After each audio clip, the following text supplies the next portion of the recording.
On cherche donc une courbe, une fonction densité de la famille des exponentielles. Donc on est modifier en fait ici les paramètres. Donc là sur GeoGebra il s'appelle K et L. Et pour essayer de trouver une courbe qui s'approche le plus des histogrammes, qui épouse le mieux la forme des histogrammes. Donc en modifiant les valeurs, alors j'essaye déjà d'avoir f de 0 égale environ 0,2, alors on pourrait prendre 0,19 bien sûr. Donc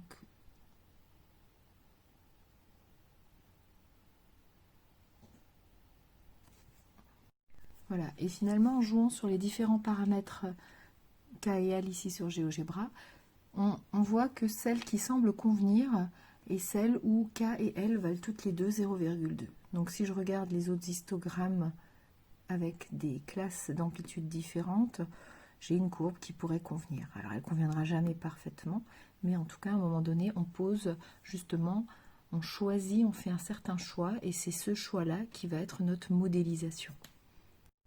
La fonction est bien positive puisque la courbe est au-dessus de l'axe des abscisses. On la définit sur l'intervalle 0 plus l'infini.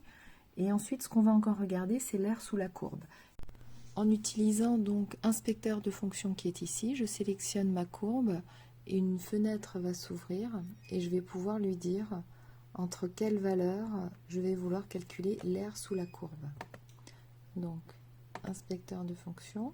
Ici, je vais lui dire que je veux l'aire sous la courbe et entre les droites d'équation x égale 0 et x égale, on va mettre 100, on ne peut pas mettre l'infini.